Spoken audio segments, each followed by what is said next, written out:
Applied Engineering Statistics 공업통계 응용 Probability Distribution Properties 확률 분포의 성질 동영상 강의입니다.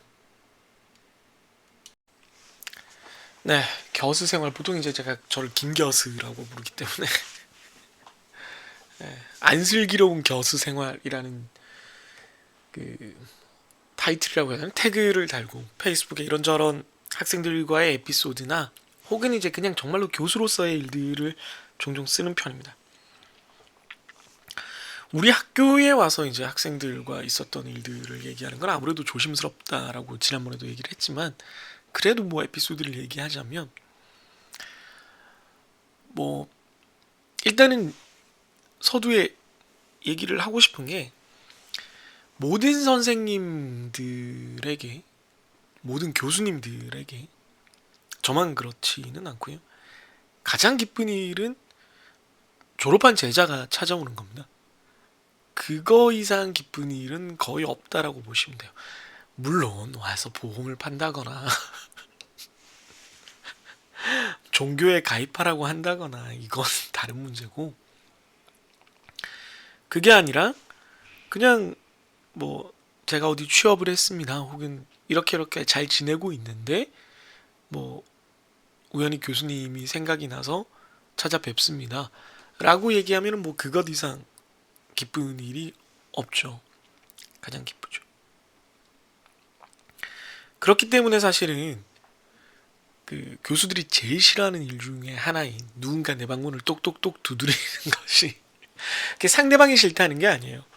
그러니까 내 방에 있으면 내 리듬으로 뭔가를 하고 있었을 텐데 그 리듬이 깨지는 거니까, 그 리듬이 깨지는 것이 싫다는 거지, 저 방을 들어오는 그 사람이 싫다는 게 아니야. 그 사람은 죄가 없지. 아무튼 그래서 보통은 그 똑똑똑 소리가 들리면 이제 기분 차트가 이렇게 바닥으로 떨어지죠. 바닥으로 떨어지는데 그 졸업한 학생이고 즐거운 일로 왔다는 걸 알게 되면 이렇게 위쪽까지 올라갑니다.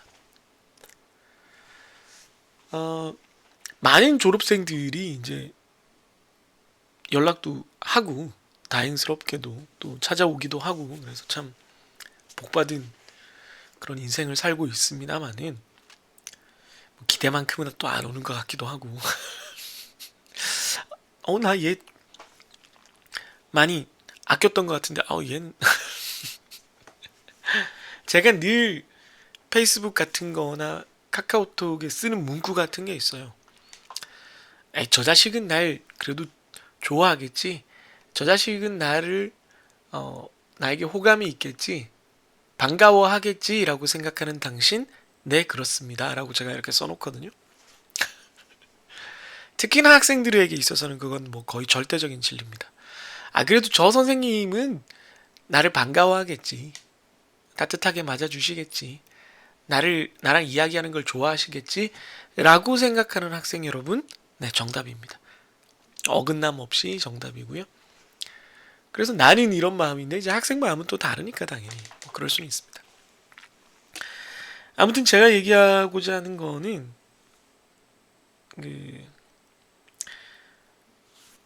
몇 년 전이죠. 벌써 몇 년 전에 제 학생이 아니고 다른 교수님, 우리과 다른 교수님의 졸업한 학생이 외국으로 갔다가 방학에 이렇게 찾아왔어요. 똑똑똑 하고 들어와서 뭐 자기가 어떻게 지낸다 이런 얘기를 해 주었습니다.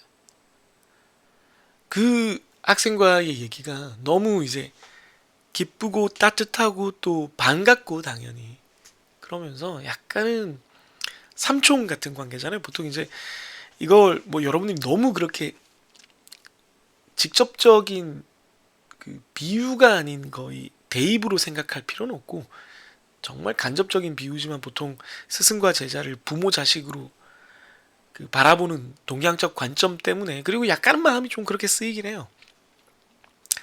그래서 보통 교수님들과 학생들, 그리고 이 사제지간과 뭐 학생들끼리의 관계, 이런 거를 가족으로 묘사를 많이 합니다.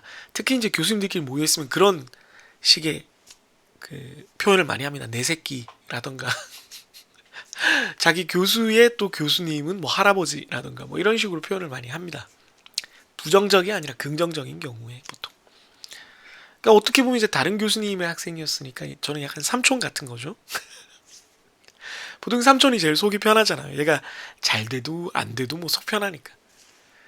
그럼에도 불구하고 약간 얘가 더 잘 됐으면 하는 조바심이 느껴질 정도의 애정이 나한테도 있구나 라는 게 느껴질 정도로 그 학생이 반가웠고 그 학생 얘기에 귀가 기울여졌고 또 그런 얘기를 해줘서 또 따뜻해졌고 잘 지내고 있다는 말을.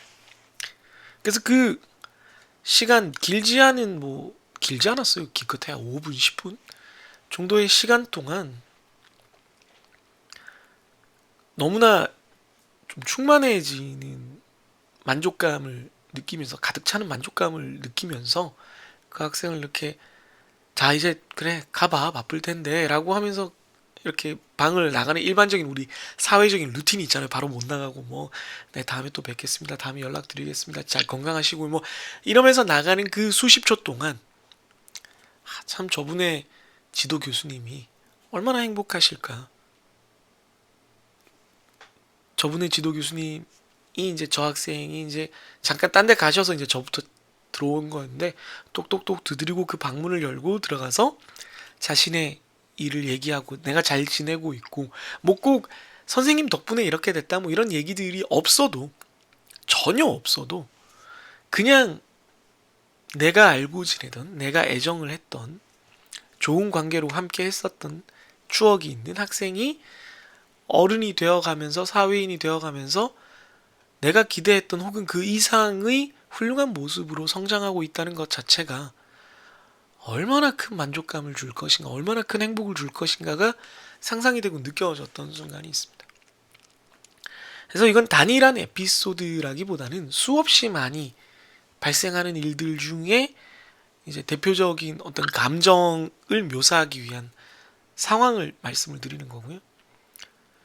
선생님이라는 직업이 주는 여러 가지 장점과 단점, 또 기쁜 순간과 슬픈 순간, 쉬운 순간과 어려운 순간들이 있지만 아마도 모든 선생님들이 저를 포함해서 선생님이라고 스스로를 불리고 싶은 모든 사람들이 다 이런 순간을 고대하면서 자기 직업을 영위해 나가고 있는 게 아닌가 그런 생각이 듭니다.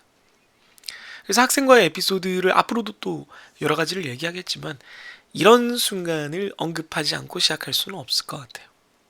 그래서 한번 얘기를 해봤습니다.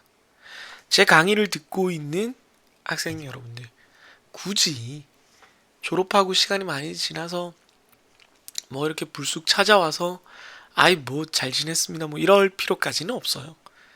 혹시나 생각이 난다면 페이스북, 인스타, 유튜브 이런 데서 댓글을 달아도 좋고 좋아요를 눌러도 좋고 뜬금없이 카카오톡으로 말을 걸어도 좋고 대전에 친구를 만나러 왔다가 뭐 들러도 좋습니다. 그런 기쁜 일들이 앞으로도 제 인생에 가끔씩 주어진다면 네, 아주 행복한 선물로 받아들일 것 같습니다. 그렇게 될 수 있도록 제가 더 열심히 해야겠죠. 네, 그렇게 스스로를 반성하고 다짐하며 마무리하도록 하겠습니다.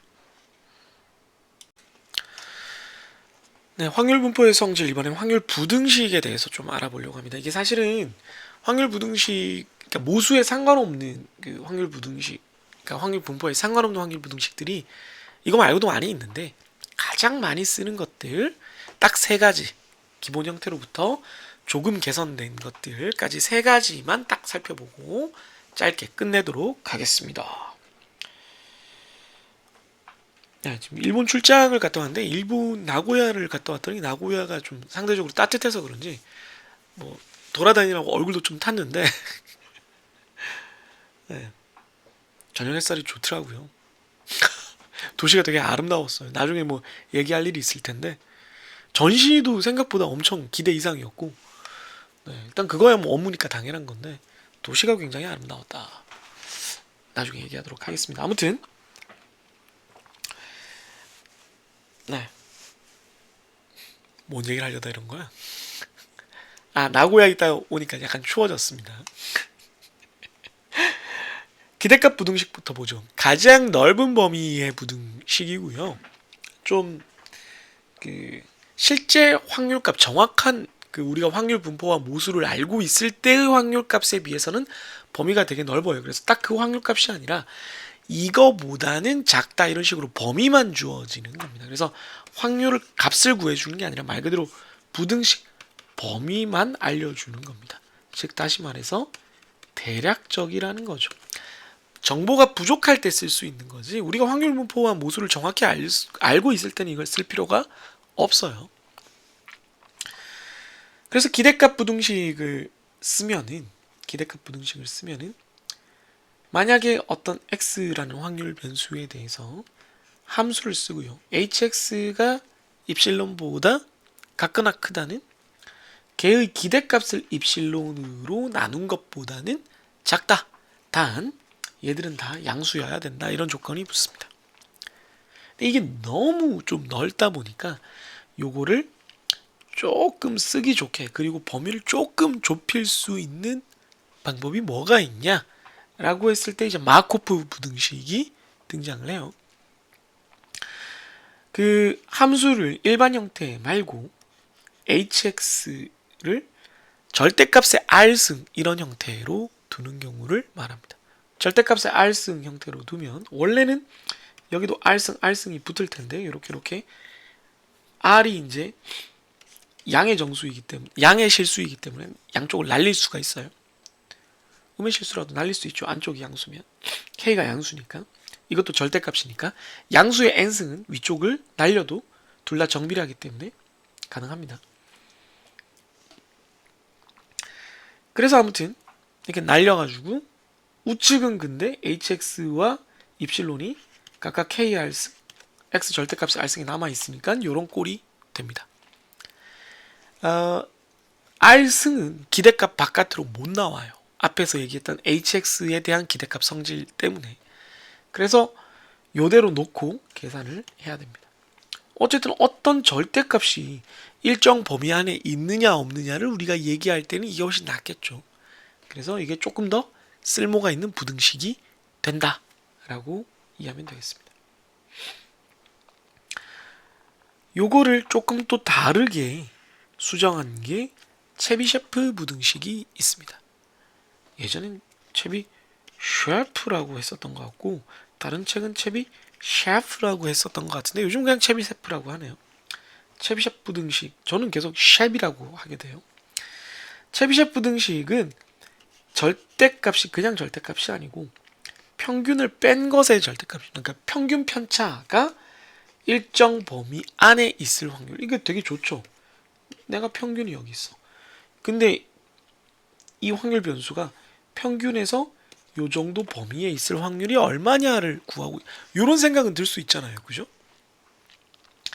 그래서 얘가 요 범위 안에 있을 확률이 얼마냐? 그래서 요 범위를 K 시그마로 나타낸다면 요 거리를 그냥 거리가 아니라 얘의 표준 편차 대비 얼만지로 나타낸다면 그때 여기의 확률값은 1에 K제곱분의 1을 뺀 것이 된다라는 겁니다. 단위 때 당연히 K가 양수여야 될 거고 평균과 분산을 알고 있는 경우라야 됩니다. 그래서 체비셰프 기대값 부등식에 이런 걸 집어넣어서 바꾼 형태에 속한다라는 것을 우리가 알 수가 있습니다. 자, 그럼 이제 확률 부등식을 가지고 한번 어떻게 되나 보자는 거죠. 이게 만약에 지수함수 람다 6짜리 지수함수인데 hx가 아까 본 2x제곱일 때 입실론이 3일 때 기대값 부등식과 실제 지수 분포를 이용한 결과를 비교해 보라 라는 거. 진짜 이렇게 부등식 성립하는지. 두 번째 문제는 똑같은 분포에 대해서 k가 2인 경우에 체비셰프 부등식과 지수 분포를 이용한 결과 실제 값을 비교하라. 이 부등식이 성립하는지를 비교하라 이런 뜻입니다. 네, 한번 해보면 되겠죠. 설명을 하고 동영상을 껐는데 오타가 있다는 걸 이제야 기억을 했습니다. 여기가 체비셰프 부등식이 위에서 기대값 부등식이 이게 이쪽이었다가 이쪽으로 바뀌면서 요 가운데 부분이 작거나 같다 해서 크다로 이렇게 빨간색으로 바뀌어요. 여러분들한테는 수정한 걸 전달할 테니까 혼란 없기 바랍니다. 네, 예제 6-3을 같이 한번 풀어보도록 하겠습니다. 우선 기대값 부등식을 보면 지금 지수분포의 람다가 6이고요. 입실론이 3이고 hx는 2x제곱인 경우입니다. 그래서 hx가 입실론보다 같거나 큰 확률은 기대값 부등식에 따르면 2hx 나누기 입실론이니까 3보다 작거나 같다인데 우선 요거부터 풀어서 써보면 2의 hx라는 건 2의 2x제곱이거든요. 2x제곱은 그냥 남고 2를 밖으로 빼면 3분의 2가 됩니다. 그럼 2x제곱은 우리가 베리언스 x라는 게 2의 제곱의 기대값 빼기 기대값의 제곱이잖아요. 그러니까 지금 요 제곱의 기대값은 요걸 넘기면 베리언스와 요 기대값의 제곱을 더한 것이 됩니다. 거기다가 3분의 1을 곱하면 되는 거예요. 그래서 그렇게 하면 베리언스가 람다 제곱분의 1이거든요. 그래서 36분의 1 곱하기 평균을 안 더했군요. 베리언스 더하기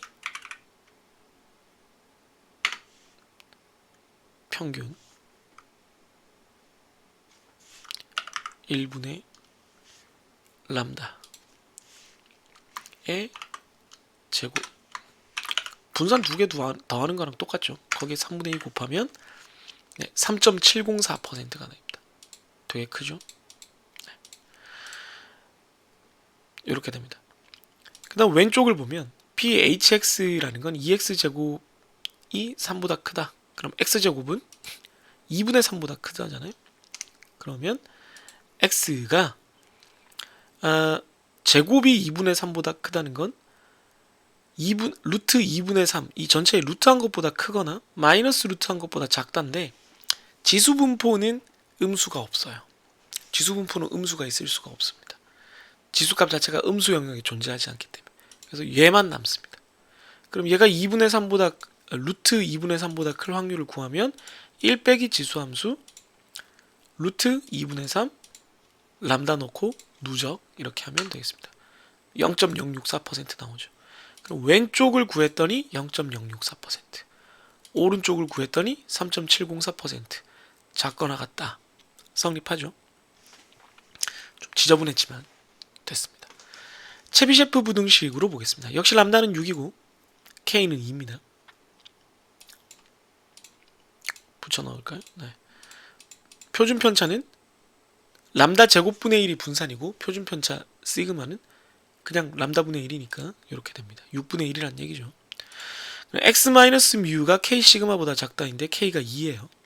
그리고 그 부등식에서 보면 1 빼기 k 제곱분의 1입니다. k에다가 2 넣으면 4분의 1을 빼라는 거니까 75% 됩니다.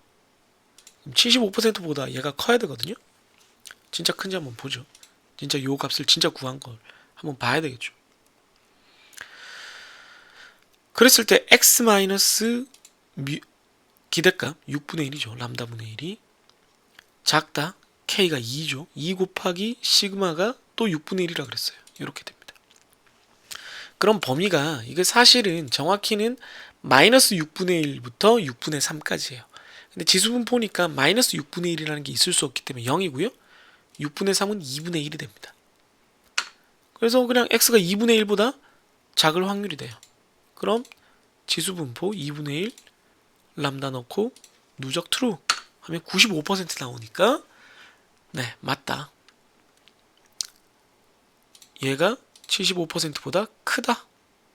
이 부등식이 성립한다. 이렇게 되겠습니다. 이해됐나요?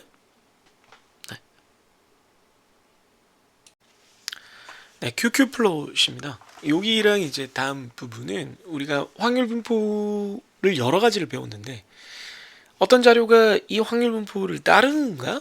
라는 의문을 가질 때가 있잖아요. 지금은 확률 분포를 가정하고 그거를 따르는 자료들을 생성해냈다면, 그러니까 어떤 확률 분포가 있을 때 거기에 있는 이걸 따르는 자료를 만들어낸 거라면, 네, 실제로는 우리가 현실에서는 어떤 자료를 봤는데 이게 얘인가? 혹은 이렇게 생긴 분포인가? 혹은 이렇게 생긴 분포인가? 를 우리가 몰라서 괴로울 때가 많아요. 그러면 그걸 결정하기 위한 몇 가지 방법이 있는데, 이게 이제 우리 학과 교과목에서 이제 시뮬레이션이나 이런 걸 여러분들이 세팅을 할 때 현실 문제를, 현실에 이런 데이터가 있어서 이거를 뭐 한 100번, 200번 봤는데 이게 이런 상황이 될 때 저렇게 상황이 될 때 이거 컨트롤 해가면서 이게 다르게 한번 해보고 싶다. 우리가 그런 걸 시뮬레이션이라고 하죠. 시뮬레이션을 하기 위해서는 이 자료만 가지고는 부족하니까 이 자료와 같은 성질을 갖는 가상의 자료를 10,000개, 100,000개, 200,000개 만들어내는 거예요. 근데 이런 자료가 기본적으로 정규 분포를 따른다, 지수 분포를 따른다라는 확신이 있으면 고민이 안 되는데, 모르겠으니까 이 자료가 어떤 분포를 따르는지 누가 좀 알려줬으면 좋겠다. 이 자료랑 같은 성질을 갖는 놈을 만들어내게. 그랬을 때 우리가 어떤 분포를 선택할지를 고민을 하는 과정이 들어갑니다. 그게 좀 힘들어요, 사실. 완벽한 정답은 없습니다. 그래서 이 페이지에서는 우선 그걸 감을 잡을 수 있는 간접적인 방법, 시각적인 방법인 QQ플롯에 대해서 소개를 하도록 하겠습니다. QQ플롯, 퀀타일 플롯이라고 불립니다. 두 확률 분포나 두 개의 자료가 퀀타일, 분위수를 기준으로 봤을 때 얼마나 비슷한지를 알아보기 위해서 이렇게 X축, Y축에 대응되게 그린 겁니다. 그래서 XI, YI를 모아서 각 점을 찍어서 그려요. 네, 이건 무슨 얘기냐면 X라는 자료가 있고 Y라는 자료가 있으면 둘 다 이렇게 줄을 세워요. 줄을 세운 다음에 둘의 개수도 다를 수 있으니까, 자, 뭐 예를 들면 100조각으로 우선 하자라고, 점을 100개를 찍자라고 덤벼들 것 같으면 XI는 X1번과 Y1번은 어떻게 결정하냐면, 첫 번째 좌표는 어떻게 결정하냐면 I's quantile for X. 그러니까 이게 뭐 이 경우는 100분의 1로 쪼개자고 했으니까 퍼센타일이 되겠죠. 이 경우는 100분의 1의 확률 값을 갖는, 즉 첫 번째 퍼센타일 X라는 자료에 대해서 1% 퍼센타일을 100분위수를 구해서 여기다가 계산해서 넣고, Y에 대해서도 그렇게 넣어요. 뭐 2도 마찬가지고 3도 마찬가지고. 그래서 56번째 좌표는 X의 56 100분위수, Y의 56 100분위수를 점으로 찍습니다. 그러니까 바꿔 말하면 X라는 자료가 봤더니 히스토그램으로 그랬더니 이렇게 됐어요. 그러면 3%가 되려면 요쯤 된다. 그러면 X3이 돼요. 근데 그거에 대응되는 지금 자료가 두 개가 있는데 Y는 이렇게 생겨 있었어요. 그래서 3%가 여기쯤 있어. 그러면 X3에 비해서 Y3은 좀 왼쪽에 있겠죠. 그래서 얘를 합쳐서 그래프를 그리면 이게 X1과 X3의 격차는 이 정도였는데 Y1과 Y3의 격차는 거의 같을 수도 있어요. 그래서 요렇고 요래서 기울기가 낮아. 그런데 X5랑 Y5를 찍어봤더니 여기는 또 이번에는 이렇게 벌어져. 여기서 요거 증가하는 거에 비해서 Y가 증가하는 게 더 커. 이럴 수가 있습니다. 그런 식으로 이 X라는 자료 혹은 확률 분포의 분위수들의 간격과 Y라는 자료 혹은 확률 분포의 분위수들의 간격이 일정하냐, 같으냐. 얘가 촘촘할 때는 얘도 촘촘하고, 얘가 떨어져 있을 땐 얘도 떨어져 있으면 이게 전체적으로 직선을 띠게 돼요. 근데 방금 보셨다시피 X가 몰려있는 구간과 Y가 몰려있는 구간이 좀 다르다면 이게 직선이 안 되고 구부러지게 됩니다. 그래서 두 자료가 혹은 두 확률 분포가 혹은 한쪽은 자료고 한쪽은 확률 분포면 이 자료가 이 확률 분포와 일치하는가, 형태가 를 우리가 시각적으로 볼 수가 있습니다. 그래서 자료를 기반으로 하는 경우에는 n분의 1 퀀타일을 구해서 쓰거나 n분의 i 약간 보정을 해주기 위해서 i-0.5분의 n을 이제 퀀타일로 만들어서 쓰기도 합니다. 그래서 이게 거의 같다면 대각선 y는 x라든가 아니면 뭐 약간 보정을 하면 ax 플러스 b에 이렇게 선형적으로 일치하면 유사해집니다. 그러니까 쉽게 말해서 선형, 직선 관계면 일치한다라고 봅니다. 왜냐면 파라미터만 조정해주면 되니까. 네, 선형 관계식으로 보정만 해주면 되기 때문에 그 경우에는 이 자료가 이 분포에 일치한다, 뭐 따른다 이렇게 얘기를 할 수가 있습니다. 그래서 이걸 이렇게 얘기해봐야 이해하기 어렵기 때문에 스프레드시트와 실습 그 코딩 실습으로 한번 살펴보도록 하죠. 첫 번째 거는 유니폼 연속 확률 분포 유니폼 5에서 9를 통해서 발생시킨 난수 천 개와 해당 분포의 평균 및 분산을 가지는 정규 분포로 정규 분포를 QQ 플러스로 비교하시오. 뭐 이겁니다. 네, 그러니까 정규 분포랑 이 난수를 발생시킨 게 되는지를 보라는 거고, 두 번째는 이 정규 분포로 아예 발생시킨 난수와 그 정규 분포, 이건 당연히 일치해야 되겠죠. 이걸 QQ 플러스로 비교하면 예쁘게 일치하는가를 보자는 겁니다. 같이 한번 보죠. 네, 유니폼 디스트리뷰션 5에서 9까지입니다. 이걸 난수를 어떻게 발생시키냐면 랜드는 0에서 1까지만 돼요. 근데 이러면은 0에서 4까지잖아요. 여기다 5를 더하면 5에서 9까지가 됩니다.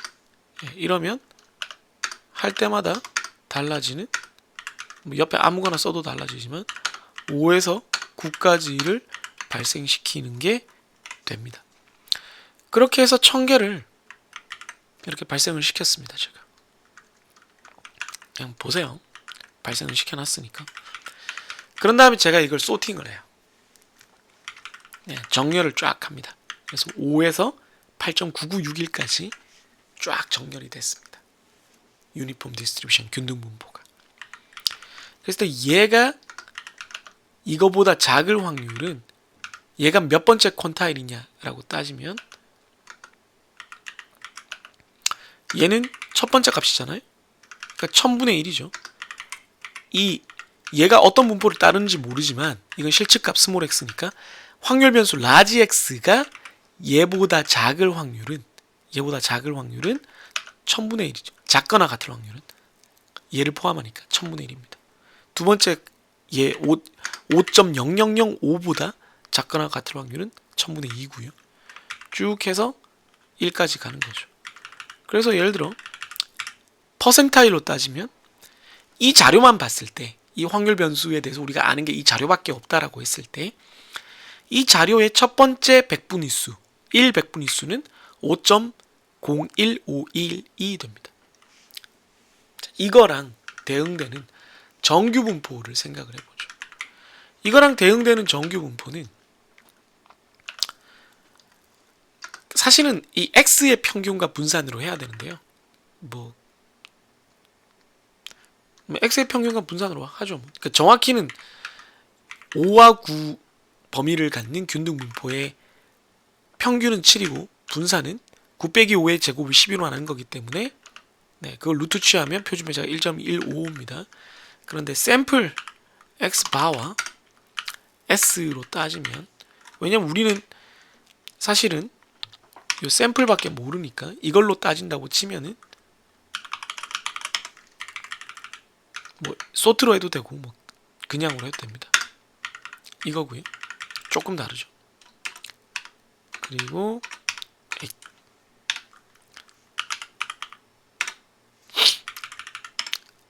표본 표준 편차 이거 넣으면 되겠습니다. 이렇게 나오죠. 조금 다르긴 합니다. 조금 다르긴 해요. 상관없습니다. 이걸로 한번 해보도록 하죠. 그러면 이 자료가 내가 소팅해서는 이렇게 만든 이 자료가 과연 정규 분포를 따를 것인가가 궁금한 거잖아요. 그럼 정규 분포를 따른다면 평균 요거, 표준 편차 요거인 정규 분포를 따른다면 0.1000분의 1 백분위수가 정규 분포에 따르면 어떤 값이 나와야 되는가랑 비교를 하자는 거예요.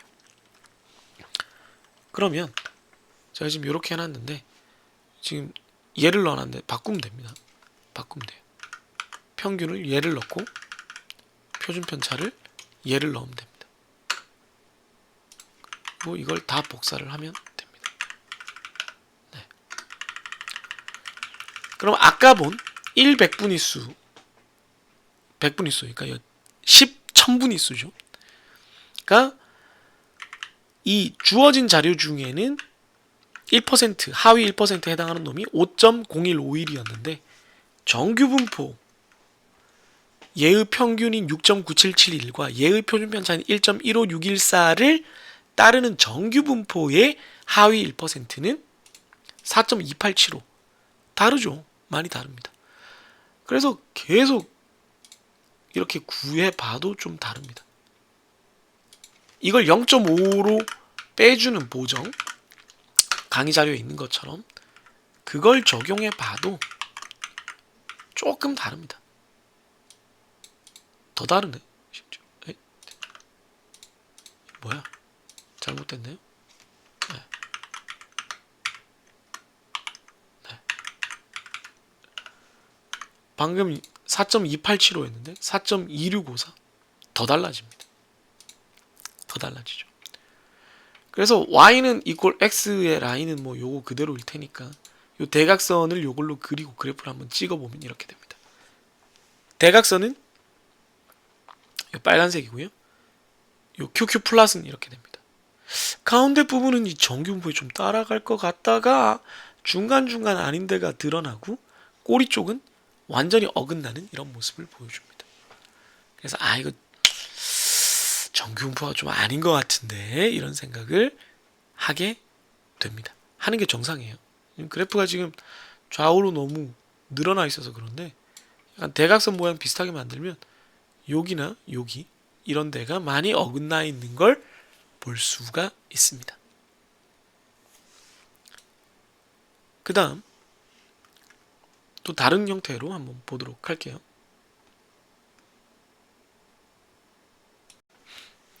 코딩으로 한번 보면 여기 보면 랜덤 벡터를 1000개를 유니폼 디스트리뷰션 5, 9로 발생시키고 노멀 QQ 플랫, 정규 분포에 대한 QQ 플랫을 그려라. 그런 다음에 아까도 말했지만 얘랑 이 유니폼 디스트리뷰션의 평균과 분산을 똑같이 갖는, 똑같은 평균과 분산을 갖는 정규 분포에 대해서 1000개짜리 랜덤 벡터를 xn이라고 발생시키고 얘를 또 QQ 플랫을 그려봐라. 이렇게 했습니다. 그랬더니 뭐 이렇게 됐어요. 코드는 한번 보시고 코드가 되게 간단해요. 이 경우는. 그래서 그린 걸 한번 보면 처음에 그냥 XU에 대한 QQ 플랫은 우리가 아까 봤던 것처럼 정규 분포에 대한 거랑 상당히 많이 달라집니다. 이 경우는 정규 분포를 지금 X축에다가 그려놨어요. 정규 분포를 X축에다 그려놨기 때문에 이렇게 찌그러진 게 아니고 이렇게 찌그러집니다. 그래서 역시나 우리가 그렸던 거랑 비슷하게 여기도 좀 블룩블룩 빗나가지만 꼬리 쪽이 진짜 심하게 빗나가 버린다. 진짜 심하게 빗나가 버린다. 그리고 여기는 표준 정규 분포라서 조금 가로축 값은 다릅니다. 그러면 우리가 그 정규 분포를 따르는 난수를 쓴 거니까 그 따르는 난수의 정규 분포 자체와 비교를 하면 난수 값이 어떻게 되느냐? 대각선에 아주 잘 달라붙죠. 꼬리 쪽도 어긋나는 거 거의 없이 쫙 깔끔하게 이렇게 달라붙습니다. 이런 형태가 됐을 때는 이 난수가 우리가 가정한 확률 분포랑 일치하는구나. 이 확률 분포를 따른다라고 하면 되겠다. 이 자료 좀 봐주세요 라고 했을 때 이 자료를 이 확률 분포에 넣어가지고 한번 QQ 플랫 찍어볼까? 찍었더니 이렇게 나왔어. 이러면 요 확률 분포 따르는 거네 라고 확정을 해도 아무 문제가 없다는 거죠. 이 QQ 플랫을 통해서 우리가 시각적으로 해석하는 거를 좀 직관적으로 이렇게 보여주기 위해서 이런 예제를 만들어 봤습니다. 더 이상 설명할 게 없어요. 빨리 끝내겠습니다. 네, 우도 함수입니다. 사실은 이 likelihood 펑션은 likelihood와 likelihood 펑션에 대한 얘기는 이렇게 그냥 한 페이지로 다룰 건 아니고 좀 길게 다뤄서 여러분들이 확률에 대한 개념, 뭐 베이지안까지 이제 흘러 들어가면 베이지안 추정까지 이렇게 좀 다루고, 저도 사실은 여러분들한테 이걸 가르치면서 좀 정리도 하고 그렇게 하고 싶은데 너무 양이 많아지더라고요. 그리고 좀 그걸 이제 다른 파트와 이렇게 이어 붙이기도 쉽지 않고, 그래서 앞서 얘기했던 어떤 자료가 이런 확률 분포를 따르느냐를 시각적으로 판단하지 않고 이제 수치적으로 판단할 수 있느냐라는 개념의 연속성으로만 간단히 소개를 하도록 하겠습니다. 앞에 QQ 플러스로 이 자료가 이 확률 분포를 따르나요? 일치하나요? 정도를 봤는데, 거기서 조금 더 나가서 그럼 정말로 그렇게 되느냐? 어느 정도 정확하냐? 요 얘기를 하는 거를 한번 얘기를 해보도록 하겠습니다. 그래서 우도 가능도라는 거는 보통은 우리가 확률 분포가 정해져 있고 거기에 어떤 이렇게 자료들이 왔을 때 우리가 이제 확률 분포는 일단 주어져 있고, 그게 이렇게 주어졌을 때 그 요 확률 분포가 있을 때 요게 오는, 이게 먼저고 이게 됐을 때의 요렇게 구성이 될 확률이 얼마냐, 요 확률을 구하게 되잖아요. 그걸 이제 확률이라고 하죠. 그게 아니고 이 자료가 먼저 주어져 있는데, 만약에 얘를 이 확률 분포를 우리가 사용한다면 이 확률 분포로는 이 자료를 만나게 될 확률, 그러니까 이 자료가 말이 되게끔 하는, 이 자료를 이 확률 분포로 설명할 수 있는 가능성은 얼마냐. 이것도 확률 값이죠. 결국 이것도 확률 값이에요. 나중에 우도 함수 보면 알지만 이것도 확률입니다. 그랬을 때 그 확률 값을, 요 개념의 확률 값을 likelihood라고 부릅니다. 그게 그거 아니야? 뭐 그게 그거라고 볼 수도 있어요. 다만 위에서는 요, 위쪽에서는 요 자료의 값들을, 즉 x들을 바꿔가면서 하는 거라면, 요 x를 집어넣어가면서 하는 거니까, 이 아래쪽에서는 얘를 설명하기 위한 확률 분포를 집어넣어가면서 하거든요. 근데 확률 분포를 집어넣을 수는 없으니까 확률 분포를 정의하는 모수 값들을 바꿔가면서 한다라고 봅니다. 우리가 그 모수 값을 보통 세타라고 합니다. 이 세타라는 게 모수거든요. 그러니까 정규 분포 같으면은 요런 게 모수가 되는 거고, 바이노미얼 분포 같으면은 요게 모수값이 되는 거고, 포화송이면 람다가 모수값이 되는 거고, 이걸 바꿔가면서 요거를 구하게 되는 겁니다. 그걸 이제 멋들어진 말로 딱 정의를 하면 우도, likelihood라는 것은 요즘 한국에서는 가능도라고 번역을 하더라고요. 근데 아직도 많은 책에 다 우도라고 적혀 있기 때문에 그냥 우도라고 하겠습니다. 저도 되도록이면 이제 표준을 쓰고 싶은데 아무리 그 교과서들을 찾아봐도 아직 가능도라고 돼 있는 곳이 별로 없어요. 그래서 likelihood라는 것은 주어진 자료 먼저입니다. 주어진 자료를 어떤 확률 분포와 모수의 조합으로 설명할 수 있는 확률입니다. 네.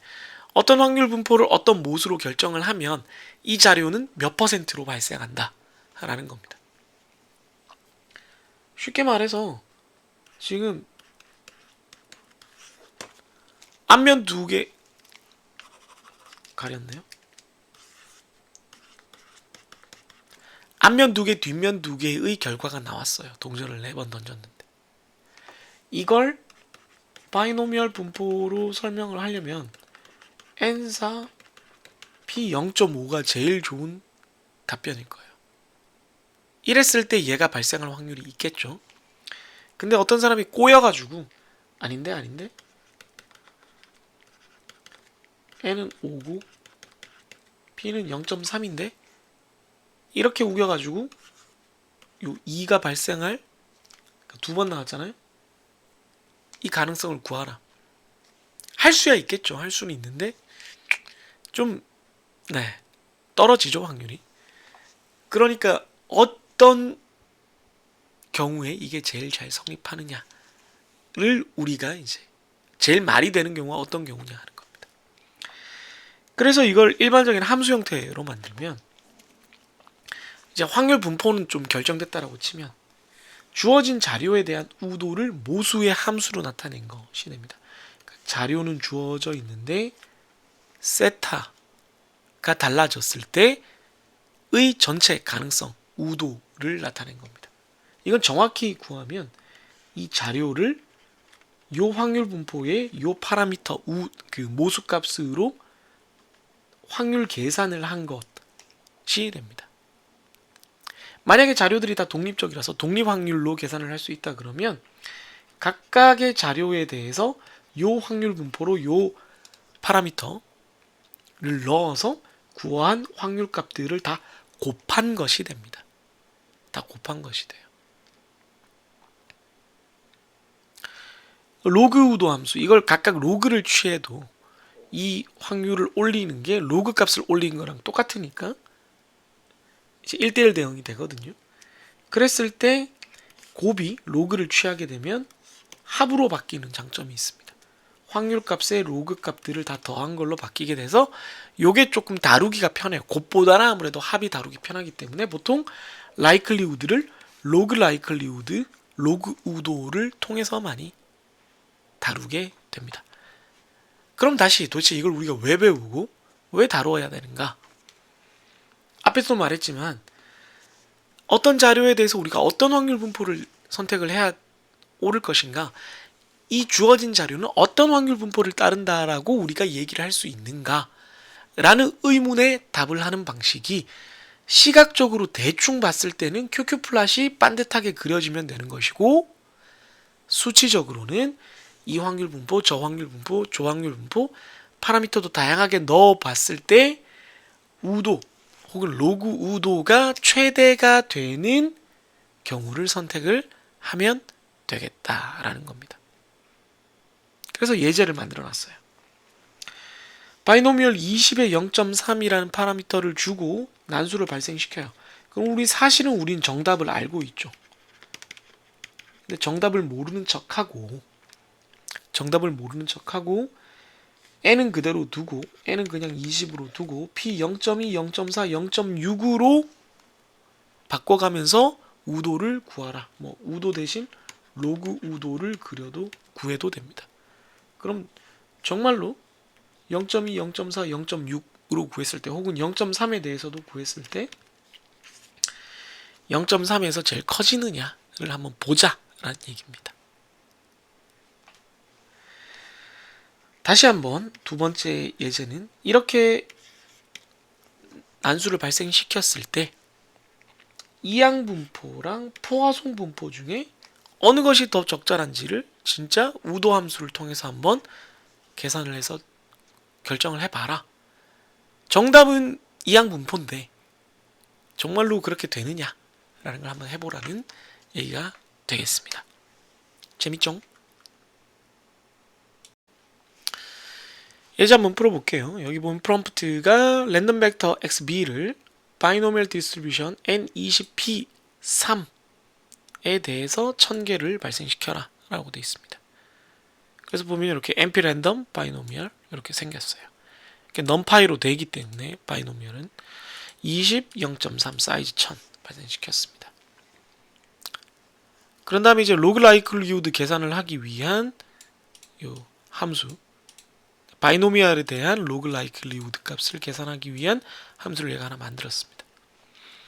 그런 다음에 이제 로그 라이클리우드를 계산을 지금 하기 위해서 2번이 n20 p 0.2에 대해서 한번 계산해 봐라. 그랬더니 그냥 요 함수 만들었으니까 p 0.2에 대해서 n20 p 0.2에 대해서 이렇게 계산을 해서 한번 찍어 봅니다. 그런 다음에 n은 그대로 20으로 두고 p값을 0.1, 0.2, 0.9로 바꿔가면서 라이클리우드가 달라지는지 한번 보고 싶다. 그리고 라인 차트로 그려봐라 했고요. 제가 보너스로 P는 0.3으로 고정해 놓고 N을 10, 20, 30으로 이렇게 바꿔가면서 라인 차트로 그려봐라. 이렇게 했습니다. 그 다음 마지막으로는 예제 두 번째에 나오는 것처럼 포화송 람다가 1에서부터 10까지로 됐을 때 포화송 분포로 얘를 한번 나타내봐라. 라이클리우드를 라인 차트로 나타내봐라. 이렇게 할 수가 있습니다. 그래서 이렇게 쭉 발생을 시키면요. 나타나는데 우선은 그냥 0.2에 대해서 로그 라이클리우드를 구하면 마이너스 2749가 로그로 구하면 음수가 나와요 보통. 그래서 P 값을 좀 줄여야 되겠네. 확대를. P 값을 0.1부터 0.9까지를 다 해서 이 자료들에 대한 라이클리우드를 구하면 0.1, 0.2, 0.3일 때 최대가 됐다가 0.4, 0.5, 0.6, 0.7, 0.8, 0.9까지 떨어져요. 즉 0.3인 P일 때 이 주어진 자료가 제일 잘 설명된다는 겁니다. 당연하지만 놀랍게도 계산 결과가 진짜 그렇게 나오니까 좀 재밌죠. 반대로 그러면은 P는 0.3 고정을 해놓고 N을 바꿔가자. 근데 N이 10부터는 안 돼요. 왜냐면 N이 10 이하인데 N이 10인데 지금 이걸 랜덤 발생시킨 게 X값이 10보다 큰 게 나올 거거든요. 그러면 N이 10일 때는 이게 발생이 안 돼. 라이클리우드가 계산이 안 돼. 그래서 사라집니다. 에러로 사라져요. 그래서 20, 30, 40, 50일 경우를 계산을 해보면 역시 20일 때 라이클리우드 값이 제일 큽니다. 오케이. 만약에 우리가 이항 분포를 그대로 계속 가정한다면 N은 20, P는 0.3이 가장 확률값이 커지는구나 라고 알게 됩니다. 그럼 포화송인 경우는 어떻게 되느냐? 포화송 1, 2, 3, 4, 5, 6, 7, 8, 9, 10에 대해서 다 구해서 라이클리우드 값을 찍어보면 MP가 람다에 대응되니까 0.3에 20이면 6이거든요. 실제로 여기서도 6에서 최대가 됩니다. 그죠? 그러면 한번 비교해 보라는 거죠. 제가 이렇게 프롬프트를 줬습니다. 프롬프트 있으니까 한번 보면 로그 라이클리우드 값을 위에 대해서 비교하라. N20, P0.3이 최고라는 걸 우리가 바이노미알에 대해서는 알았고요. 포화송에 대해서는 람다 6에 대해서 최대라는 걸 알았으니까 프린트하고 바 차트를 그린다. 뭐 바 차트는 필요 없는 것 같고요. 한번 프린트 해보면 바이노미알로 우리가 라이클리우드를 구했을 때 로그 라이클리우드 값이 마이너스 2148이고요. 2148. 포화송 람다 6에 대해서 로그 라이클리우드 값을 구하면 마이너스 2172입니다. 이게 음수니까 이쪽이 약간 더 크죠. 따라서 뭐 포화송으로 해도 할 수 있을 것 같기는 한데 얘는 이항 분포가 좀 더 잘 맞는 자료이다 라는 것을 우리가 결론을 내릴 수가 있겠습니다. 이해됐나요? 그래서 이렇게 라이클리우드 값을 통해서 주어진 자료를 이항 분포로 우리가 피팅을 할 수가 있다. 결정을 할 수가 있다. 분포를 선택할 수 있다. 이런 얘기가 되겠습니다. 네, 확률 분포의 성질에 대해서 한번 살펴봤고요. 동영상 두 개 정도로 간단하게 끝날 것 같습니다. 새로 등장하는 개념들이 있는데 이 개념들에 대해서 너무 복잡하게 생각하지 말고 개념 위주로 자료가 실제로 있을 때 코드를 통해서 실습해 볼 수 있는 정도로 이해를 했으면 좋겠습니다. 그러면 여러분들 확률 분포의 성질 여기까지 하고요. 복습 많이 하시고 저는 다음 단원에서 또 만나도록 하겠습니다. 여러분 열심히 공부하시고요. 질문 많이 하시고 다음에 또 만나도록 하죠. 안녕히 계세요.